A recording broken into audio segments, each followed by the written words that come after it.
যাদের হৃদয়ে আছে আল্লাহর ভয় তারা কবু পথ ভুলে যায় না। আল্লাহর প্রেম ছাড়াই দুনিয়ায় কারো কাছে কোনো কিছু চাই না।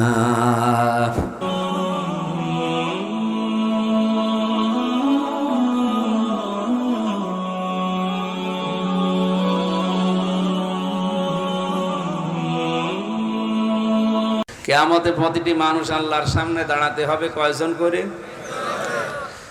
চট্টগ্রাম সহ বাংলাদেশের বিভিন্ন জায়গাতে আল্লাহর পীর নামে যে ওলিগুলোর নাম আমরা শুনি, হক্কানি পীর নামে যারা দাবি করে, হক্কানি পীর দাবি করা লাগে না, মানুষ দেখলেই বোঝে। এবার দাবি করা লাগবে যে আমরা হক্কানি দরবার। ভোলাতে একবার গিয়েছিলাম আমার মাহফিল বন্ধ করার জন্য ইমান আকিদা সংরক্ষণ কমিটির সভাপতি,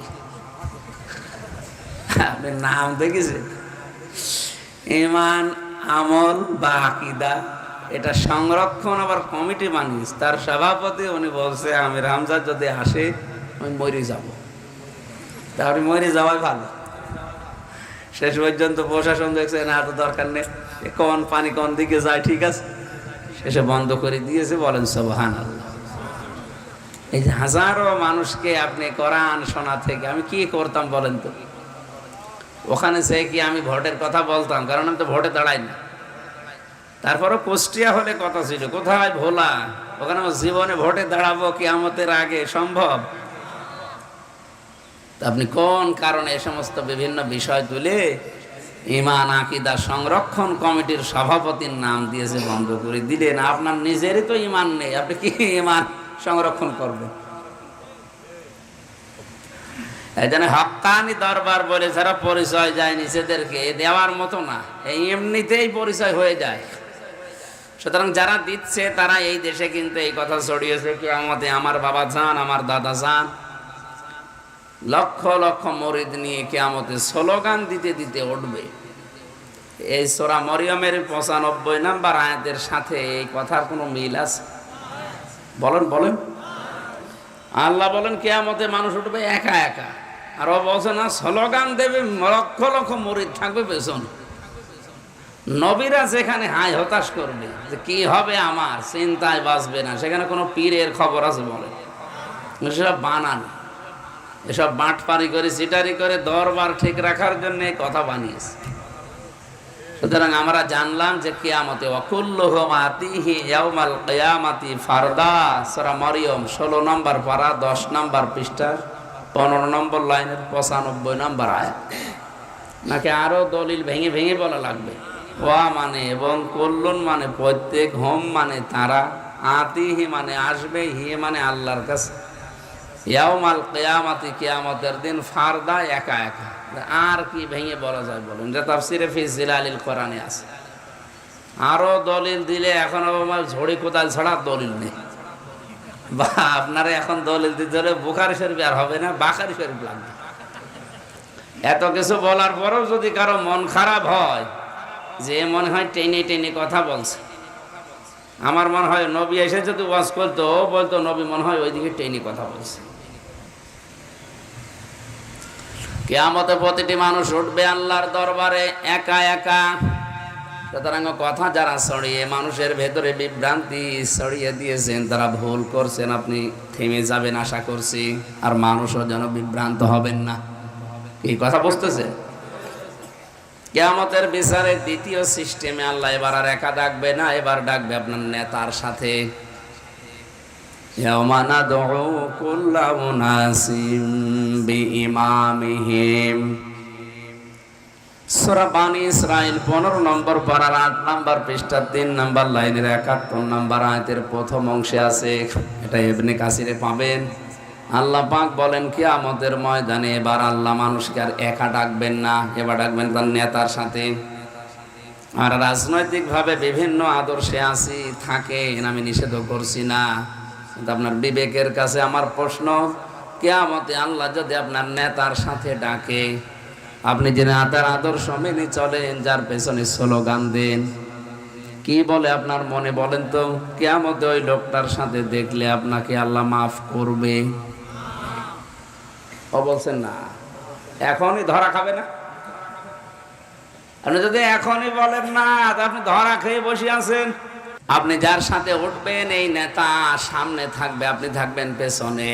আপনি নিজেই বলছেন না, যার পেছনে আমি দুনিয়ায় আছি এর সাথে যদি কিয়ামতে আল্লাহ ডাকে আমার বাঁচার উপায় নেই, তাহলে আপনি বিশ্বাস করে নিতে পারেন যে আপনি ধরা খেয়ে গেছেন।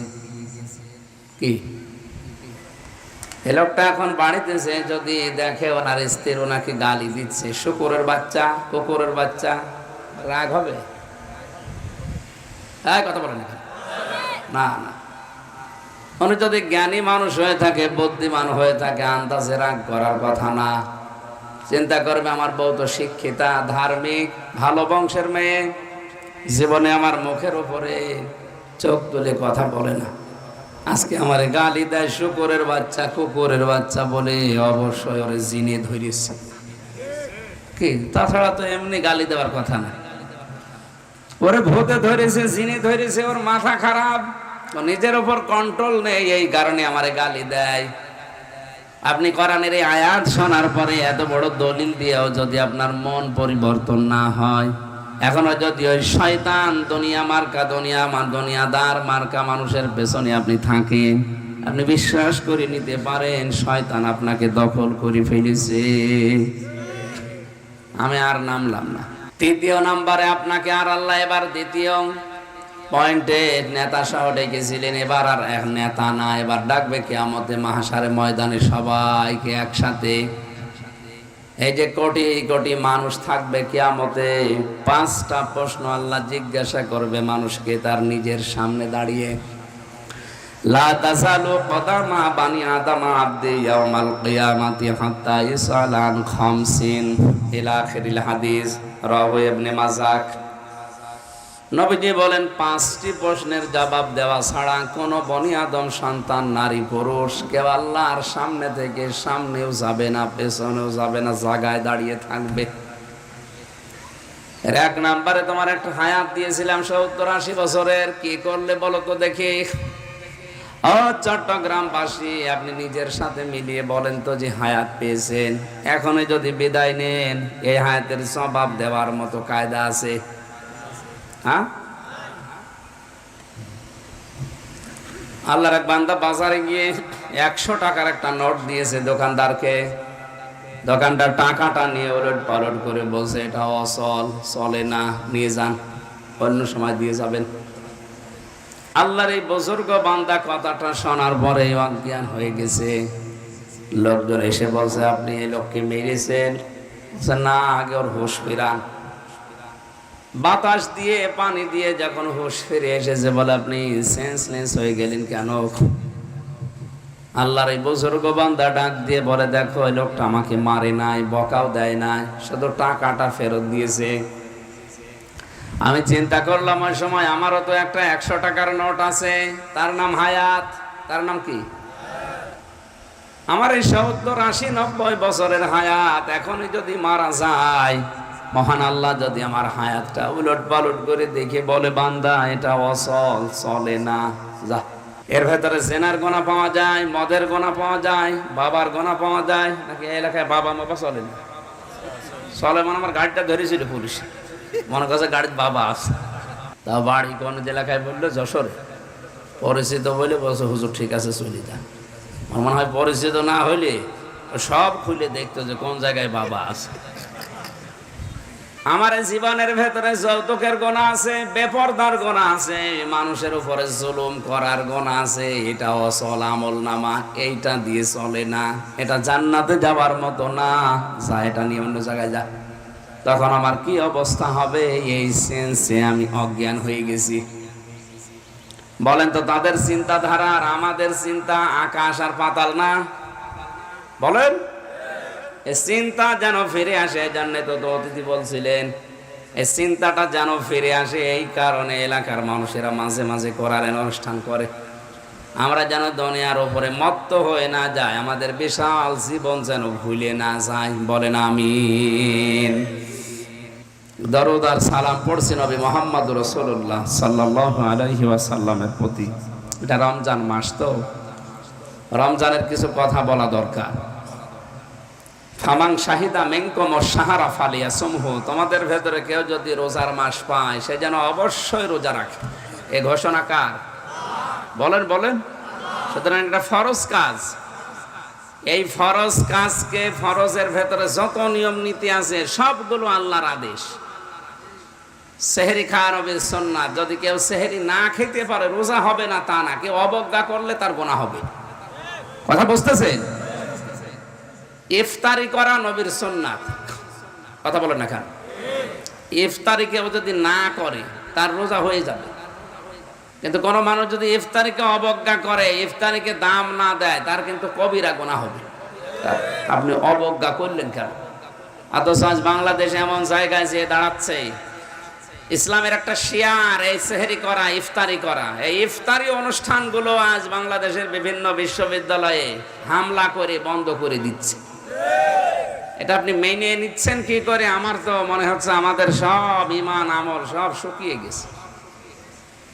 কোন অবস্থায় যে দাঁড়িয়ে আছি আমরা। মাথার উপরে রাম আর বাম আর দাদা বাবুরা বসে সব ছড়ি ঘোরাচ্ছে।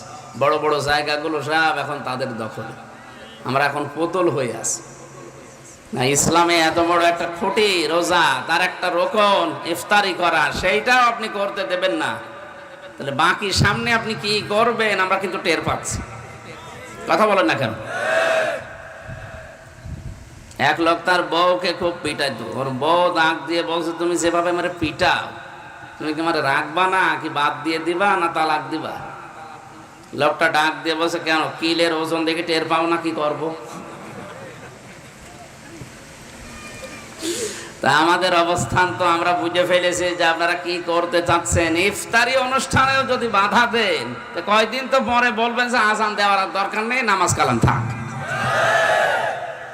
জীবন চলে গেলে এগুলো মেনে নেওয়া যায়? তীব্র প্রতিবাদ জানাচ্ছি ঢাকা বিশ্ববিদ্যালয় সহ বিভিন্ন ভার্সিটিতে যারা আজ সোনার ছেলের নাম নিয়ে ইফতারের মতো এরকম পবিত্র অনুষ্ঠানে বাধা দিয়ে নাক মুখ ফাটিয়ে দিয়েছেন। বিচার তো আর হাতে তুলে নেওয়া আমাদের এখন কাজ না। কোনো দিকে কথা বললে শুধু উল্টা দিকে নিয়ে যাবেন। এই জন্য বিচার রমজান মাসে পড়ন্ত বিকেলে রোজা রাখা অবস্থায়, মুসাফির অবস্থায়, মজলুম অবস্থায়, অসুস্থ অবস্থায় আল্লাহকে বললাম, আল্লাহ তুমি ওদেরকে তাড়াতাড়ি দেখো। বলেন বলেন। ওদেরকে তুমি তাড়াতাড়ি দেখো, এগুলো ক্যান্সার। কারণ এই রেকর্ড হচ্ছে, কালকে ওর কানে যাবে। ওদেরকে যারা জন্ম দিয়েছে ওগুলোও সমাজের ক্যান্সার। হযরত নূহ নবী আলাইহিস সালাম ক্বালা নূহুর রব্বি, তিনি আল্লাহর কাছে দোয়া করেছিলেন, লা তাযার আলাল আরদি মিনাল কাফিরিনা দাজ্জারা, হে আল্লাহ কাফেরের গোষ্ঠী যেন একটাও জমিনে না থাকে, ওকে নির্বংশ করে দিবা। ইন্নাকা ইন তাযারহুম ইন্নাকা লা, আল্লাহর নবী দোয়া করেছিলেন, হে আল্লাহ এই মানুষগুলো যদি জমিনে বসবাস করে, তোমার পরবর্তী বান্দা বান্দি যারা আসবে তাদেরকে গোমরা করে ফেলবে, তোমার বিধান থেকে এরা দূরে সরিয়ে দেবে। সুতরাং একটাও যেন এর আন্ডা বাচ্চা পর্যন্ত যেন না থাকে। ইফতারি অনুষ্ঠানে যারা বাধা দিয়েছেন, কোরআনের এই ময়দান থেকে আমরা ঘোষণা দিলাম, আপনারা তওবা করেন। আপনার ঈমান চলে গেছে, আপনি মরে গেলে জানাজা পড়া, কবরে দেওয়া মুসলমানের জায়েজ নেই আপনার জন্য। আপনি ইসলামের একটা শিয়ারকে অবজ্ঞা করেছেন। এই কথা বলেন আমার ভাইরা। এজন্য রোজা বাস্তবতায় রাখতেই হবে, এটা আল্লাহর ফরজ নির্দেশ। পৃথিবীতে যত বিধান আমরা দেখেছি, প্রায় বিধানগুলো সব জমিনে জিবরাইলকে দিয়ে আল্লাহ বলেছেন বলে দাও, বলে দাও। আর নামাজ আর রোজা এই দুইটার বিধান আল্লাহ সরাসরি নবীকে দ্বারা আরো সে নিয়ে উপহার দিয়েছিলেন 6 মাস। কত? আর 50 ওয়াক্ত নামাজ। নবী যেহেতু আনন্দে আছে যে ভালোই হয়েছে, বাস্তবতা তো উনি জানার ছিল না। কারণ এর আগে যারা দুনিয়া থেকে বিদায় নিয়েছে, মুসা নবী, ইব্রাহিম নবী, দাউদ নবী, তারা টের পেয়েছে। তাদের কাছে যখন আস্তে আস্তে দেখা হয়, তারা ফেরত পাঠায় না, আপনার উম্মত পারবে না, আপনি যান। আমাদের উপরে 1 ওয়াক্ত নামাজ ফরজ ছিল, তাই অনেকে পড়তো না। আর আপনি 50 ওয়াক্ত নিয়ে আনন্দে আছেন। আমাদের উপরে 5টা 10টা রোজা ফরজ ছিল, তাই পারে নাই। আর আপনি 6 মাস রোজা পেয়ে আনন্দ করেন, তাড়াতাড়ি যান, আপনার উম্মত পারবে না। উনি সে বললেন, আল্লাহ তুমি আমাকে কমিয়ে দাও। কমাতে কমাতে শেষ পর্যন্ত 1 মাস আছে, আর ওদিকে আছে মাত্র 5 ওয়াক্ত। আল্লাহ পাক ডাক দিয়েছেন, হে নবী আমি কিন্তু 50 ওয়াক্তই নামাজ দিয়েছিলাম, 6 মাস রোজায় দিয়েছিলাম। আপনার কনসিডারের কারণে আমি কমাতে কমাতে এ পর্যন্ত এসেছি। আমি আল্লাহর ভাষা যেহেতু কোনো পরিবর্তন হয় না, একবার যা বলি ওইটাই ফাইনাল। লা মুবাদদিলা লিকালিমাতি, আমার কালামের ভেতরে কোনো পরিবর্তন নেই। যা বলে দিয়েছি ওইটাই কিয়ামত পর্যন্ত থাকবে। আমি তো লিখেই ফেলেছিলাম 50 ওয়াক্ত আর 6 মাস। আপনি যখন পারবেন না বলে আপনার উম্মতের দিকে তাকিয়ে কমালেন, আমি ঘোষণা দিয়ে দিলাম, কেউ যদি একটা মাস রোজা রাখতে পারে আর 5 ওয়াক্ত নামাজ পড়তে পারে, আমি 6 মাস রোজা রাখা এবং 50 ওয়াক্ত নামাজ পড়ার সওয়াব দিয়ে দেব। এজন্য আমাদের গুরুত্ব দেওয়া লাগবে বিধানটা। শরীর সুস্থ রাখার পরও যারা রোজার মাসে খাবার খান, দিনের বেলা খাবার জায়েজ হলো, ওইটা হারাম। এই কথা বলেন এখন। আপনার স্ত্রী জায়েজ, রোজার মাসে ব্যবহার করা যেমন হারাম, খাবার আপনার হালাল, কিন্তু রোজার মাসে সুস্থ অবস্থায় খাবার খাওয়া ঠিক ওই রকম হারাম। যারা ধোয়া তোলেন যে আমার গ্যাস এই জন্য রাখতে পারে না, কে বলেছে? রোজা রাখলে গ্যাস আর ভালো হবে? বছরে একটা মাস রোজা দিয়েছেন আল্লাহ, নবীজি বলেন মাসে 3 দিন করে রোজা রাখবা আর সপ্তাহে 2 দিন করে, তাহলে সুস্থ থাকতে পারবা। এই পৃথিবীতে সবচাইতে বেশি সুস্থ ছিলেন হযরতে নূহ আলাইহিস সালাম। 950 বছর হায়াতে প্রায় সময় তিনি সুস্থ ছিলেন। তার জীবনী পড়ে পেয়েছি তিনি সারাটা জীবনের অধিকাংশ সময় রোজা রেখেছিলেন। এই জন্য আল্লাহ রোজার ভেতরে রেখেছেন সুস্থতা। বলেন সুবহানাল্লাহ। কঠোর পরিশ্রম যাদের নেই, আগুনের পাশে কাজ করে ভাটায়, অথবা বড় বড় মাল পিঠের উপরে নিয়ে বিভিন্ন নৌকায় জাহাজে রাখে, এরকম কঠোর পরিশ্রম না হলে পারতপক্ষে যদি আপনি এমনি হিয়ালিপনা করে রোজা ছেড়ে দেন, আপনার মাপের আর কোনো অবস্থা নেই। কিয়ামত পর্যন্ত হায়াত পেলেও একটা রোজা আপনি আর শোধ করতে পারবেন না। কথা বুঝতেছেন? কেন বলেন তো? প্রতি সপ্তাহে 2 দিন, মাসে 3 দিন, বছরে 1 মাস রোজা রাখার নিয়ম কেন দিয়েছে? অবশ্যই কোনো বৈজ্ঞানিক কারণের ভেতরে আছে। এই 3টা বিষয় নিয়ে বিজ্ঞান প্রমাণ করেছে মানুষের এই শরীরের ভেতরে খাবার হজম করার জন্য যে মেশিন পত্রগুলো আল্লাহ দিয়েছে, এগুলোকে মাঝে মাঝে রেস্ট দেওয়া লাগে। কথা বলে না কেন? এই যে ফ্যানটা ঘুরছে, এটা যদি 24 ঘন্টা ঘোরে, এর মেশিন গরম হয়ে যাবে না? আমি যে গাড়িটা নিয়ে মনে করলে আসলাম সে কুষ্টিয়া থেকে, এখান থেকে এই পর্যন্ত প্রায় 550 কিলো পথ। এই 550 কিলোমিটার যদি একাধারে আসতে চাই, ইঞ্জিন গরম হয়ে যাবে না? পরে 150-150 কিলো পরে 15-20 মিনিট একটু রেস্ট দেন, ও আবার স্বাভাবিক হয়ে ঠান্ডা হয়ে যাক, আবার শুরু করেন। আল্লাহ পাক মানুষের শরীরের ভেতরে খাবার হজম করার জন্য যে বিষয়গুলো দিয়েছেন এমনিতে দেননি। এগুলো যদি আপনি চালাতেই থাকেন 24 ঘন্টা সারা বছর, তাহলে আপনাকে রেস্ট দেওয়ার জন্য, খাবার হজম হওয়ার জন্য, এই মেশিনগুলো সবল করার জন্য কাজ করবে কি দিয়ে? এই জন্য তো রোজা দিয়েছে। প্রতি সপ্তাহে আপনি 2 দিন রোজা রেখে দেখেন। জেলখানার ভেতরে 3টা বছরে অধিকাংশ আলেম যারা আমরা দেখেছি, অধিকাংশ আলেম আমরা রোজা রাখতাম। ফরজ না, এমনিতেই রোজা রেখে দিতাম। কারণ কি? ওখানে খাবার দাবার খুব ঝামেলা। এমনিতেই খাবার ভালো না, তারপরও মন মতো পাওয়া যায় না। বাস্তবে কি করা যাবে? রোজা রেখে দিই, কাজ তো নেই, বসে থাকা কাজ। এই কারণে রোজা রাখলে আমাদের শরীরটা সুস্থ থাকতো বেশি। আর ওখানে একবার অসুস্থ হয়ে গেলে যদি মারাত্মক হয়ে যায়, মরণ ছাড়া উপায় নেই। কারণ যে ডাক্তার আছে ও ডাক্তার না, ও সব রোগের এক ওষুধ দেয়। আপনি যদি বলেন মাথা ব্যথা, একই বড়ি দেবে, পেটে ব্যথা একই বড়ি দেবে। জিজ্ঞাসা করলে বলে, হুজুর আমি জানি না। আমি কি সব রোগের ডাক্তার? এই 10,500 মানুষ এই কাশিমপুর কারাগারে গাজীপুরে আছে, একটা মাত্র ডাক্তার আমি করবো কি? এই জন্য যা আসে আমি এক বলে আল্লাহ নামে চালিয়ে দিয়ে যা, ও বাসে বাসুক মরে মরুক।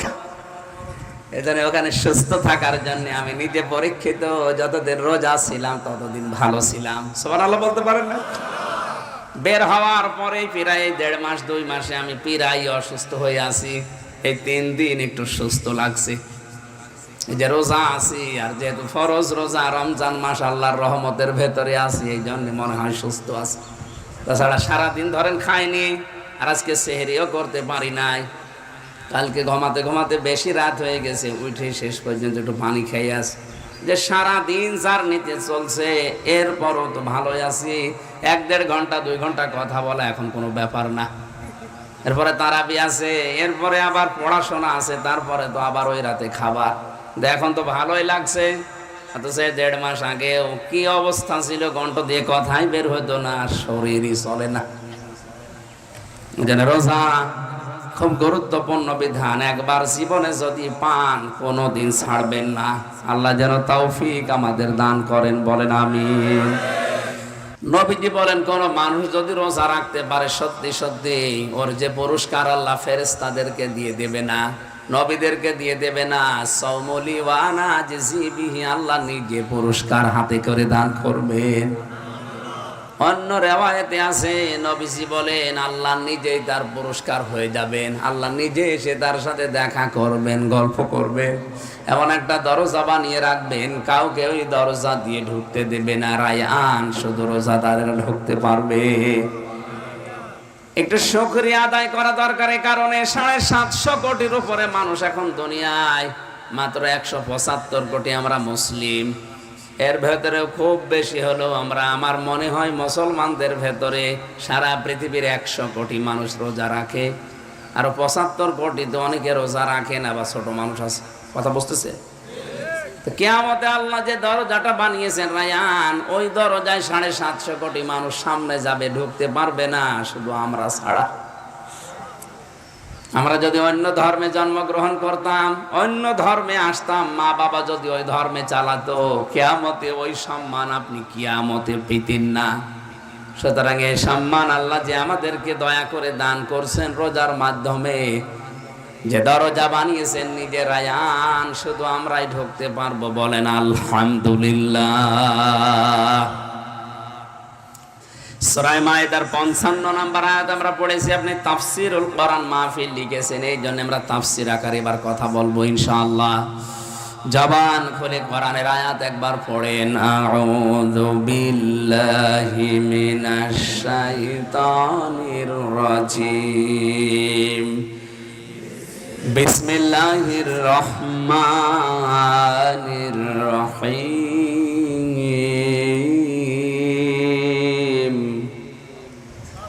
ইন্নামা ওয়ালিয়্যুকুমুল্লাহু ওয়া রাসূলুহু ওয়াল্লাযীনা আমানু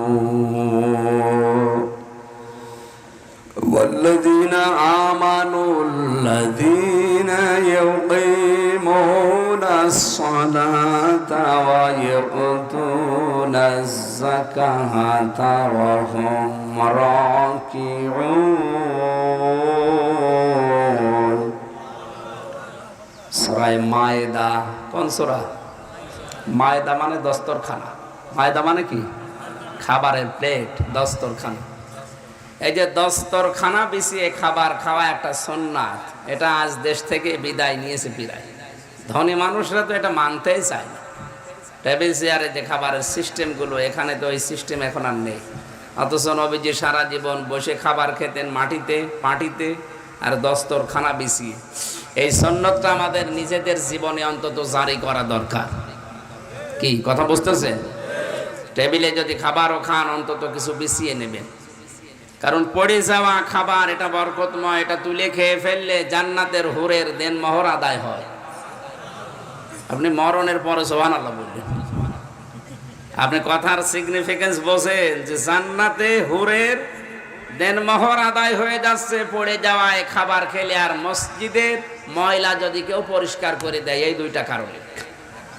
গুরুত্বপূর্ণ বিষয়, জান্নাত পাবো কি পাবো না, অথচ হুরের কথা নবীজি গ্যারান্টি দিলেন। তার মানে আমি অবশ্যই জান্নাত পাবো এবং হুরের সাথে আমার বিয়েও হবে, দেনমোহরও আদায় হয়ে যাবে যদি এই দস্তরখানা বিছানোর আমল শুরু করি। ছোট মনে হচ্ছে, কিন্তু এটা অনেক বড় বিষয়। আল্লাহ আমাদের তৌফিক দিন, আমিন।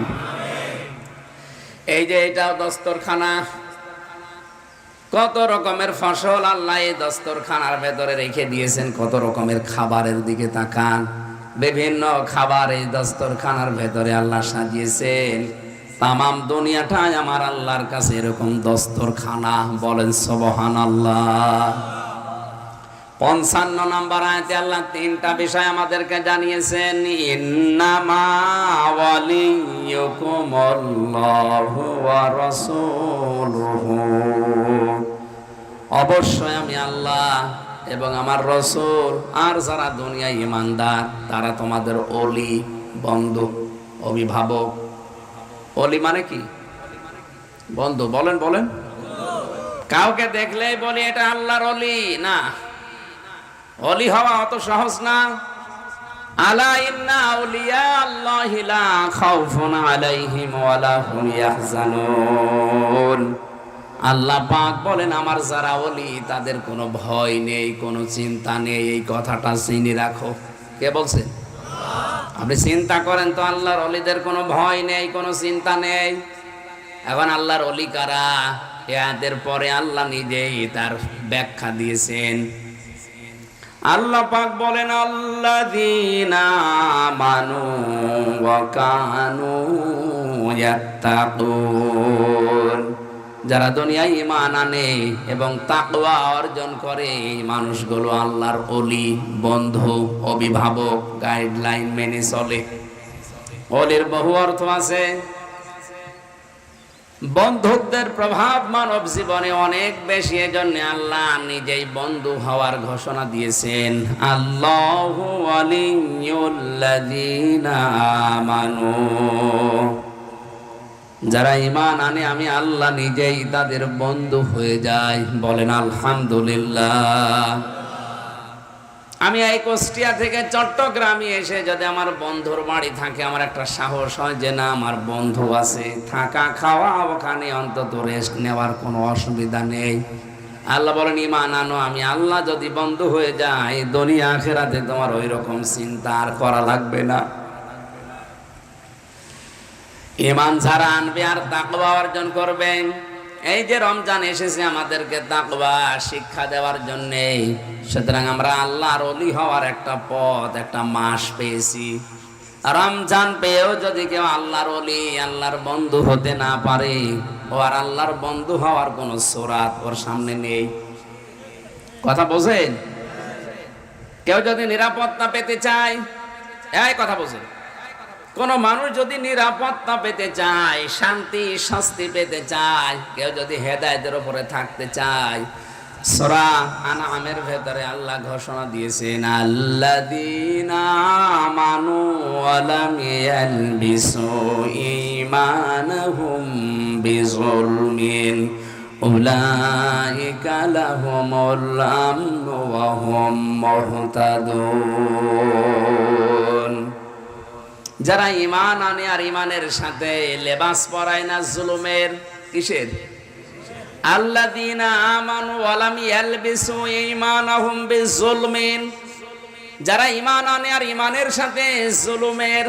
এখানে জুলুম মানে মানুষের তৈরি করা আইন, এখানে জুলুম মানে অত্যাচার, জুলুম মানে অন্ধকার, জুলুম মানে শিরক, জুলুম মানে বেদাত, জুলুম মানে কুফরি। এগুলোর সাথে যাদের ঈমানকে মিশ্রণ ঘটায় না, লেবাস পরায় না, মিলিয়ে ফেলে না, উলাইকা লাহুমুল আমনু, এই মানুষগুলো আল্লাহর পক্ষ থেকে নিরাপত্তা পেয়ে গেছে। অহুম মুহতাদুন, এবং এরাই হেদায়েত প্রাপ্ত, এরাই আমার জান্নাতি বান্দা বান্দি। শব্দটা শুনতে যদিও ছোট মনে হচ্ছে, আয়াত পড়ার পরে আমার মনে হয় দুনিয়া আখিরাত সব আল্লাহ আয়াতের ভেতরে রেখে দিয়েছে। উলাইকা লাহুমুল আমনু দিয়েছেন। আপনি যদি শান্তি, স্বস্তি, নিরাপত্তা পেতে চান, আপনার ইমানের সাথে যেন জুলুম, শিরিক, মানুষের তৈরি করা আইনের গন্ধ যেন মিশ্রণ না হয়।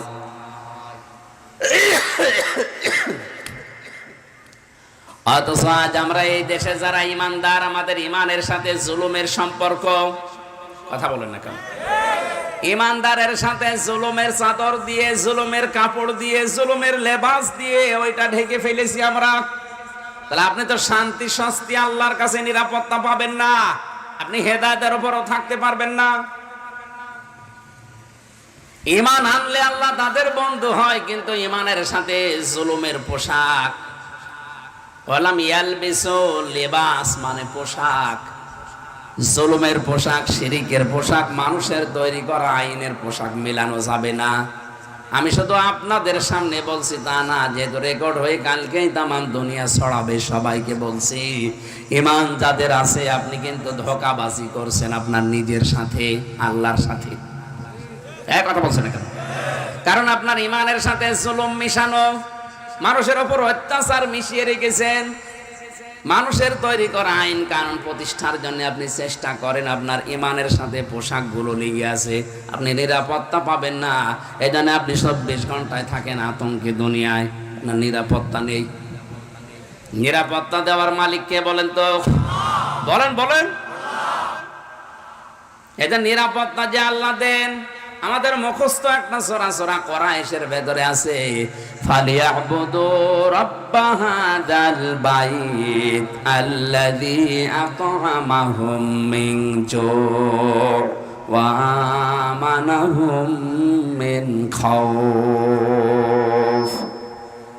তোমরা এই ঘরের মালিকের ইবাদত যদি করতে পারো, ইবাদত মানে তার হুকুম মতো যদি দুনিয়ায় চলতে পারো, আমি আল্লাহ গ্যারান্টি দিলাম তোমাদের খাবারের প্রয়োজন হলে ব্যবস্থা আমি করব আমার রাজ্জাক নামের খাতিরে। আর যদি ভয় ভীতি এগুলোর নিরাপত্তা দরকার হয়, আমি আল্লাহ নিরাপত্তা দিয়ে দেব। এত বড় মালিকের কথা আমাদের বিশ্বাস হয় না, তার ইবাদত বাদ দিয়ে কোন দুনিয়াদার কি বলে সেদিকে আমরা দৌড়িয়ে যাই। এই জন্যই তো আজ আমরা নিরাপদ না। চাচা এরশাদ মরার আগে বলেছিল, বাইরে থাকলে গুম, ঘরে থাকলে খুন। এইটাই চলছে এখন দুনিয়ায়। এক কথা বলেন না, কোন জায়গায় নিরাপদ আছেন আপনি? নিরাপত্তা আছে আপনার? যুবতী মেয়ে মাদ্রাসায়, কলেজে, বিশ্ববিদ্যালয়ে যায়, আর মা যায় নামাজে বসে দোয়া করে, আল্লাহ মেয়ে আমার নিরাপদে আসবে তো, নাকি আবার সাথে করে একা আসবে, না জামাই নিয়ে আসবে? মা সবসময় নিরাপত্তাহীনতায় আছে। কখন কে আবার অ্যাসিড মেরে দেয় কিনা, কেউ আবার ধর্ষণ করে তারে কলঙ্ক দিয়ে বাড়িতে পাঠায় কিনা, কোন জায়গায় এখন নিরাপদ নেই। কয়টা পুলিশ, পুলিশে আর কি পাহারা দেবে? পুলিশকে তো আবার পাহারা দেওয়া লাগে, পুলিশকে পাহারা দেওয়া লাগে না? মহিলা পুলিশ যারা, ওদেরকে পাহারা দিতে আরো 2 জন পুরুষ পুলিশ লাগে। আপনি বলেন তো, মহিলা কোন পুলিশ এই বাঁশখালী থানা থেকে যদি এই গ্রামে রাতে 12টার পরে আসামি ধরতে আসে, ও একা একা আসলে ও নিজেই মরবে না? তাহলে ওরে পাহারা দেওয়ার জন্য ওর সাথে আরো 2 জন পুরুষ পুলিশ আসা লাগবে। কয়টায় আছে পুলিশ?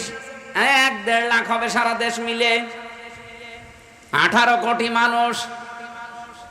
এটা 100 জনেরও 1 জন ভাগে পড়বে না, ও নিজেরই পাহারা দিতে পারবে না। এই জন্য পাহারাদার আল্লাহ পাক নিজে যদি হয়ে যান, আমাদের চিন্তা নেই। অনেক পাহারাদার হবেন, নিরাপত্তা দেবেন ওই মানুষগুলোকে যাদের ঈমান আছে আর ঈমানের সাথে জুলুমের কোনো মিশ্রণ নেই। আপনারা জুলুম বন্ধ করেন। এখন যদি বলেন কয় মাসে মানে জুলুম নেই, জুলুম নেই মানে আপনি স্ত্রীর উপরে জুলুম করেন। এ মহিলা সেই রাত 3টার সময় থেকে উঠে রান্না বান্না করে আপনার জন্য, খাবারের জন্য ডাক দিচ্ছে, সেহরি খেয়ে নেন। আপনি এমন ঝাড়ি দিয়েছেন, হাত এমন জোরে মারে ওর দাঁত মুখ খুলে যায়। স্ত্রীর উপর একটা জুলুম এটা, এগুলো বন্ধ করা লাগবে। নবীজির মতো এত বড় বিশাল দরের মানুষ, তামাম দুনিয়ার শ্রেষ্ঠ মানুষ, তিনিও নিজের স্ত্রীকে তরকারি কুটে দিয়ে সাহায্য করতেন। যে রাত 3টার সময় উঠে যদি ও তরকারি নিজে করতে পারে, আপনি যদি একটু সাহায্যও করতে না পারেন, আপনি কি নবীজির চাইতে বড় মস্তান হয়ে গেছেন? এটা জুলুম চলছে পরিবারে, স্ত্রীদের ওপরে, সন্তানের ওপরে অনেকে জুলুম করে। এখানে কত মুরব্বী বসে আছে, হজে যাওয়ার আগে নিজের সম্পদগুলো সব ছেলের নামে লিখে মেয়ের মাথায় হাত দিয়ে বলে, মা তোর জন্য দোয়া করে দিলাম। এটা একটা নির্ভেজাল টাটকা শয়তান। আরে বেটা, তুই তো দোয়া করবেই, ওর জমি ফেরত দে আগে। কথা বলে না কেন? যারা শরীক ফাঁকি দিয়েছেন, জমি জায়গা ছেলেকে হোক, মেয়েকে হোক, ভাইকে হোক, বোনকে হোক, ফুফুকে হোক, আর জনগণকে হোক, শরীক যারা ফাঁকি দিয়েছেন, আপনার দুইটা ক্ষতি হয়ে যাবে। যখন থেকে শরীক ফাঁকি দিয়ে ফেলেছেন, ওই দিন থেকে মরণ পর্যন্ত আর কোনো ইবাদত কবুল হবে না। 2 নম্বরে মরণ যখন হবে, ঈমান পাবেন না, বেঈমান হয়ে মারা যাবেন। আল্লাহু আকবার বলে বলেন যে জীবনে এখানে ওইরকম মানুষ যদি থাকেন যে শরীক ফাঁকি দিয়েছেন, হাত তুলে দেখান দেখি একটু।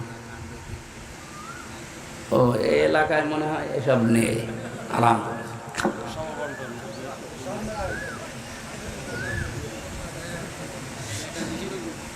আপনি বলেন তো কোন কারণে তার ছেলের নামে সব লিখে মেয়েকে ফাঁকি দিচ্ছেন? মনে করছেন ও আরামে থাকবে। আরে আরামে রাখার মালিক কি ওই জমি নাকি?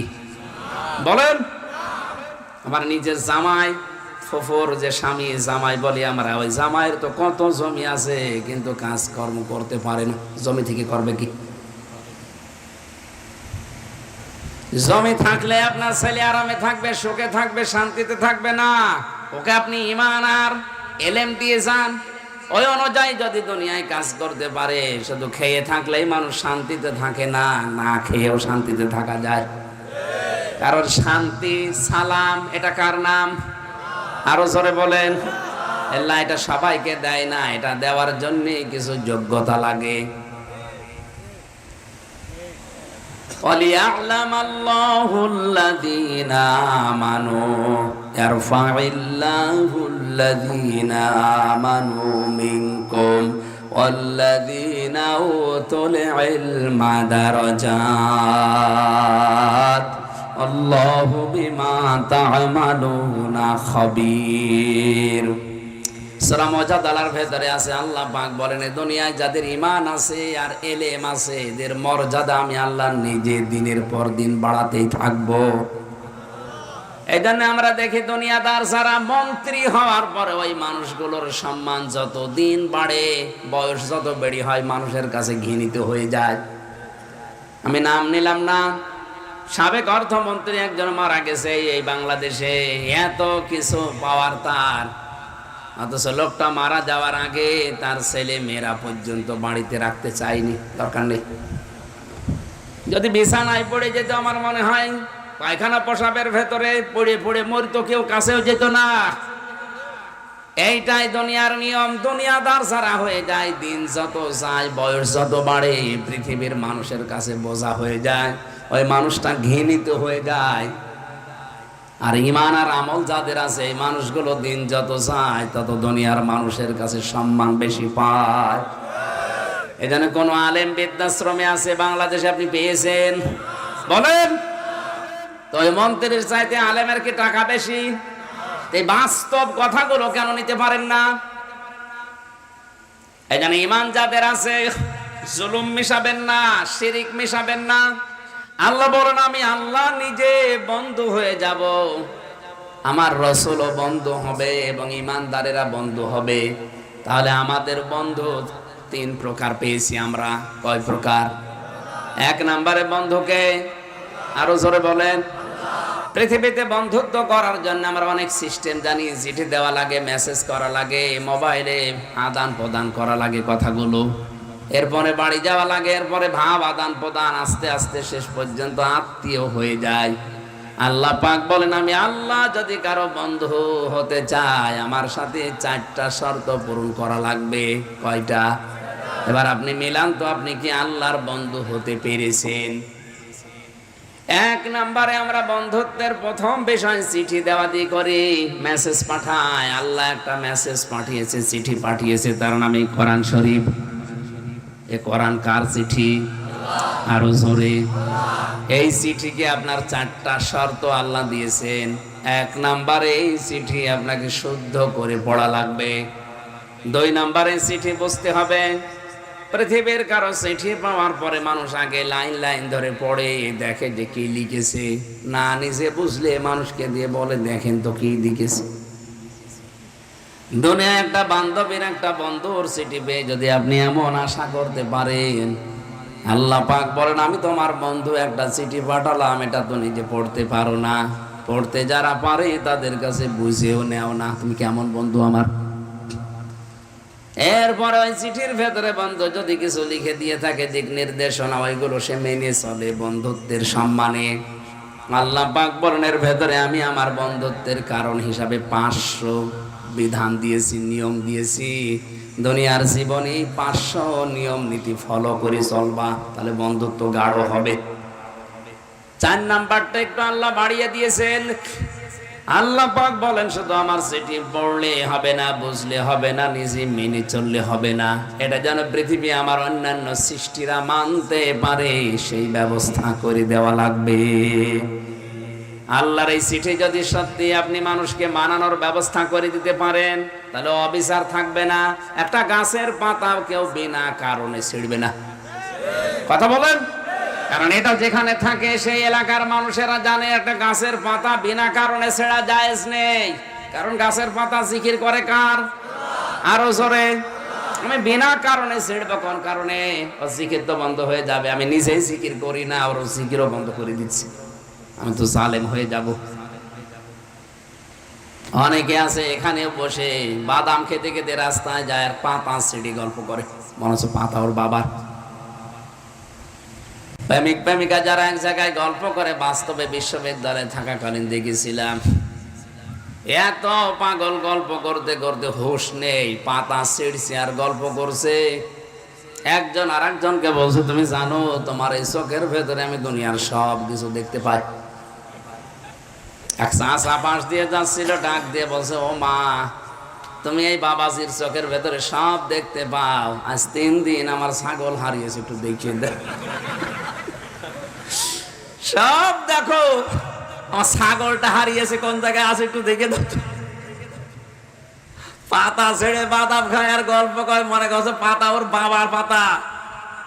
পাতা জিকির করছিল কার? আপনি ছিঁড়ে ফেলে দিলে তো জিকির বন্ধ করে দিলেন, কারণ শুকিয়ে গেলে আর জিকির করে না। আল্লাহর এই নিয়ম নীতি, এই চিঠিটা শুধু নিছে না, এই সমাজে যদি বাস্তবায়ন করতে পারেন, মানানোর ব্যবস্থা করতে পারেন, তখন গাছও নিরাপদ হয়ে যায়। এই চিঠিটা যদি পৃথিবীতে প্রতিষ্ঠিত হয়ে যায়, রাস্তায় কোনো কষ্টদায়ক বস্তু থাকবে না। কি কথা বুঝতেছেন? আল্লাহর নবী বলেন ইমানের যে 77টা শাখা আছে তার সর্বপ্রথম শাখা হচ্ছে লা ইলাহা ইল্লাল্লাহ, আর সর্বনিম্ন শাখা রাস্তা থেকে কষ্টদায়ক বস্তু তুলে ফেলে দেওয়া। কেউ যদি আপনি দেখেন এই রাস্তায় যারা চলাফেরা করে একটা কাঁটা পড়ে আছে, একটা ইট পড়ে আছে, মানুষের লাগতে পারে, ওটা যদি তুলে ফেলে দিতে পারেন বুঝবেন আপনার ভেতরে ঈমান আছে। আর যদি ওইটা দেখে আপনার মনে হয় আর কি, আপনি মনে করবেন আপনার ঈমান নেই, আপনি নামাজ পড়তে পারেন। বুঝতেছে? রাস্তার কষ্টদায়ক বস্তু, ময়লা, এগুলো তুলে ফেলে দেওয়ার কথা যেন মানুষের চলাফেরায় কষ্ট না হয়।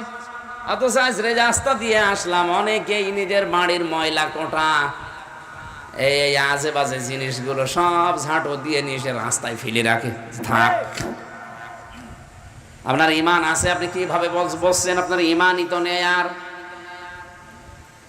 যেই মুসলমানের রাস্তার কষ্টদায়ক বস্তু ছেড়ে ফেলে দেওয়া দরকার, তুলে ফেলে দেওয়া দরকার, সেই মুসলমান দুনিয়ার কোন মানুষের রাস্তা বন্ধ করবে এটা কোনোদিন ভাবা যায়? বলেন বলেন। আমি কি বলছিলাম বলেন তো? আল্লাহর বন্ধু হওয়ার জন্য শর্ত আল্লাহ দিয়েছেন কয়টা? আপনি এবার মিলান, আপনি আল্লাহর বন্ধু না শয়তানের বন্ধু? আপনি আল্লাহর চিঠি পড়তে পারেন না, বোঝেনও না, নিজেও মানেন না, মানুষকে মানাবেন সে পরিবেশও আপনি তৈরি করতে পারেন না, তা আপনি আল্লাহর বন্ধু হতে পেরেছেন? দুই নম্বরে তোমাদের বন্ধু হবে আমার রাসূল। কেউ যদি রাসূলকে বন্ধু বানাতে চায় তারও চারটা কাজ দুনিয়ায় করা লাগবে। আল্লাহ পাক 3-4 জায়গায় কোরআনে এই আয়াতটা দিয়েছেন। সূরা বাকারাতে আছে 2 জায়গায়, সূরা আলে ইমরানে আছে 1 জায়গায়, সূরা জুমার ভেতরে আছে 1 জায়গায়। ওয়াল্লাযী বা'আসা ফিল উম্মিয়িনা রাসূলাম মিনহুম ইয়াতলু আলাইহিম আয়াতিহি ওয়া ইউযাক্কিহিম ওয়া ইউআল্লিমুহুমুল কিতাবা ওয়াল হিকমা। তিনি সে আল্লাহ যিনি তোমাদের ভেতরে একজন রাসূল পাঠিয়েছেন 4 দফা কর্মসূচি দিয়ে। কয়টা? আরো জোরে বলেন। ইয়াতলু আলাইহিম আয়াতিহি, তিনি আল্লাহর আয়াত তেলাওয়াত করে মানুষকে শোনাতেন। আজ যারা বাংলাদেশে বলে আমি নবীওয়ালা কাজ করি, কে বলেছে আপনি নবীওয়ালা কাজ করছেন? নবীওয়ালা কাজের প্রথম ধারা এইটা, আল্লাহর কোরআন হাতে নিয়ে তেলাওয়াত করে মানুষকে বোঝাতে হবে। এই কথা বলেন না কেন? আজ কত মানুষ বলছে আমরা নবীওয়ালা কাজ করছি, অথচ কোরআনের ধারে কাছে নেই। কোন বাবাকে দিয়েছে ওইটা প্রচার করছেন কোন কারণে? নবীওয়ালা কাজের প্রথম নাম্বারে কাজ আপনি তেলাওয়াত করে মানুষকে বোঝাবেন। এখন যদি বলেন আমি পারি না, তো কিসের নবীওয়ালা কাজ করছেন? আপনাকে আগে জানা লাগবে নবীওয়ালা কাজের প্রথম ধাপ এইটা, ইয়াতলু আলাইহিম আয়াতিহি, সে আল্লাহর আয়াত তেলাওয়াত করবে। আয়াত মানে শুধু কোরআনের আয়াত না, এই জমিনটা কার আয়াত? আয়াত মানে নিদর্শন। আয়াত মানে কি? এই বলেন না কেন? এই আকাশ কার আয়াত? চট্টগ্রামের পাহাড় কার আয়াত? এই যে ইতিহাস হয়ে যাচ্ছে, ইতিহাস কার আয়াত? 15 বছরে যে ইতিহাস তৈরি হয়ে গেল বাংলাদেশে, এই ইতিহাসও কার আয়াত? আপনি হয়তো মারা যাবেন কিন্তু ইতিহাস মরবে না। এখন হয়তো ইতিহাস কেউ লিখছেও না। ভালো করে বোঝেন, পৃথিবীর কোন জালেমের ইতিহাস জালেম বেঁচে থাকা অবস্থায় লেখা হয়নি। ইয়াজিদের মতো জালেমের ইতিহাস কিন্তু বেঁচে থাকতে কেউ লিখতে পারেনি। কি কথা বলেন না কেন? কিন্তু ইতিহাস আছে না নেই? কারবালার ইতিহাস নেই? বলেন বলেন, কারবালার ইতিহাস লিখেছে কে? ওই সময় তো কেউ লিখতে পারেনি, কারণ ওর হোসাইনের পক্ষ নিলে তখন হত্যা করে ফেলতো। কিন্তু ইতিহাস লেখা হয়েছে ইয়াজিদ চলে যাওয়ার পর। ইতিহাস তাকে এমন ঘৃণিত, নিন্দিত, অপদস্থ করে গেছে, এখন আর কেউ ইয়াজিদের নামও দুনিয়ায় রাখে না। অথচ নামটা ভালো নাম, ইয়াজিদ। ওর নামও কেউ ঘৃণা করে রাখে না। ওর নামটা এখন আল্লাহ গালি বানিয়ে দিয়েছে। আমার মনে হয় এখানে যারা আছেন কেউ কেউ যদি বলা হয় ভাই ছেলে হয়েছে নাম ইয়াজিদ রাখেন, বলে না কুকুর রাখবো, তাও ইয়াজিদ রাখবো না। ঠিক ঘৃণিত করে দিয়েছে নামটা। এই জন্য জালেম যারা, তাদের ইতিহাস হয়েছে এখন লেখা হচ্ছে না, কিন্তু লেখা হবে একদিন। সেদিন আপনার নাম যত সুন্দর থাক, সুন্দরী থাক, আপনার নামকে আল্লাহ কিন্তু ইতিহাস যখন করবে ঘৃণিত, নিন্দিত, অপদস্থ করে দেবে। আপনার নামও কেউ রাখবে না। আবু সাহেলের মতো আপনার বাড়ি পর্যন্ত পায়খানা বানিয়ে দিতে পারে। আবু সাহেল প্রধানমন্ত্রী ছিল, তার বাড়ি যদি পায়খানা হয়ে যায় তা আপনি কি হয়েছেন? এই জন্য জুলুম করবেন না। হয়তো 100 বছর পরে এখানে কেউ থাকবে না, নতুন মানুষ এসে এই জায়গাগুলো চাষ করবে, আর আমরা সবাই এই মাটির নিচে থাকবো। কথা বলেন? এই জন্য আমাদের জীবনে কোনো ভয় নেই, কারণ এসেছিলাম খালি গায়ে, খালি পাই, ন্যাংটা যাবেও খালি পাই, খালি পাই। খালি মাঝখানে 50, 60, 70 বছর একটু আনন্দ ফুর্তি করে গেলাম। আমার আসল টার্গেট যেহেতু আখেরাতের জান্নাত, এই জন্য সত্যি যারা টার্গেট বানাতে পারেছে ওইটাকে, তাদেরকে তামাম দুনিয়া সব ভয় দেখালেও তাদের কোনো ভয় নেই। কবি এই জন্যে জানিয়েছে, যাদের হৃদয়ে আছে আল্লাহর ভয়, তারা কবু পথ ভুলে যায় না। আল্লাহর প্রেম ছাড়াই দুনিয়ায় কারো কাছে কোনো কিছু চাই না। রাতের আধারে যারা সেজদাতে রয়, দু চোখের অশ্রুতে নদী যেন বয়। ছলনার হাত ছানি যত আসুক, পেছনে ফিরে কভু তাকায় না। যাদের হৃদয়ে আছে আল্লাহর ভয়, তারা কভু পথ ভুলে যায় না। বলেন আমিন। আল্লাহর রসুলকে বন্ধু বানাতে হলে আপনাকে কোরআনের আয়াত তেলাওয়াত করে আল্লাহর আয়াতের নিদর্শন দিয়ে মানুষকে বোঝাতে হবে।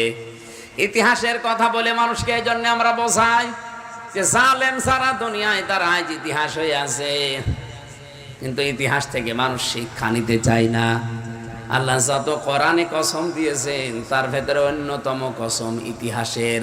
ওয়ালা আসরি ইন্নাল ইনসানা লাফি খুস। আল্লাহ বলেন ইতিহাসের কসম। কিসের? এখানে এমন ইতিহাস তৈরি করবেন না 50 বছর পরে না জানি আপনাকে মানুষ আবার ঘৃণা করে আপনার নাম শুনলে থুতু ফেলে কিনা। সাবধান করলাম ইতিহাসের দিকে তাকিয়ে। নবীওয়ালা কাজ করতে হলে যে 4টা কাজ করা লাগে, তেলাওয়াত করে মানুষকে আল্লাহর আয়াত দিয়ে নিদর্শন দিয়ে বোঝাতে হবে। ওয়ায়ুসাক্কিহিম, পবিত্র করা লাগবে কোরআনের বিধান দিয়ে। ওয়ায়ুআল্লিমুহুমুল কিতাবা, কিতাবের শিক্ষা ব্যবস্থা জারি করা লাগবে। 96% মুসলমানের দেশের দিকে তাকান, শিক্ষা ব্যবস্থার অবস্থা কোথায় দাঁড়িয়েছে। কোরআনে কারিমের 100 মার্কের কোনো সিস্টেম নেই, শরীফ শরীফা দিয়ে ভরে রেখেছে। আল হিকমা, হিকমা মানে বিশ্বনবীর সুন্নাত অনুযায়ী জীবন চালাতে হবে। হিকমাতের অনেকগুলো অর্থ আছে, তার 1 নাম্বার অর্থ নবীজির সুন্নাহ, আদর্শ। আল্লাযীনা আমানু, তোমাদের বন্ধু হবে ঈমানদারেরা। দুনিয়ায় যার তার সাথে বন্ধুত্ব করবা না, ঈমানদারের সাথে করবা। আর ঈমানদার আল্লাহর দৃষ্টিতে ওইটা আল্লাযীনা ইউকিমুনাস সালাতা, যারা নামাজ কায়েম করে। ওয়া ইউতুনাজ যাকাত, তারা যাকাত দিয়ে দেয় সম্পদের। অহম রাকিউন, যারা রুকুকারীদের সাথে রুকু করে।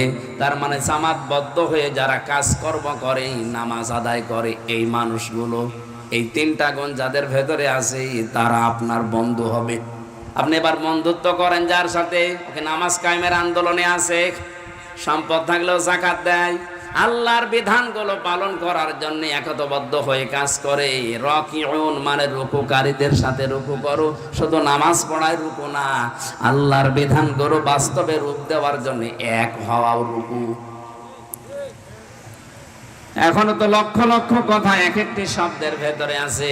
এখন আজান দেবে, এজন্য আমি আর সামনে এগোতে পারলাম না, শেষ করে দিচ্ছি। 3টা বন্ধুত্বের কথা বলেছি। আল্লাহকে বন্ধু পাওয়ার শর্ত 4টা, রাসূলকে বন্ধু বানানোর শর্ত 4টা, আর ঈমানদারকে বন্ধু বানানোর শর্ত 3টা। 11টা জিনিস আমাদের জীবনে আল্লাহ যেন দান করেন, আমিন। বারাকাল্লাহু লানা ওয়া লাকুম ফিল কোরআনিল আযীম। আল্লাহুম্মা আমিন।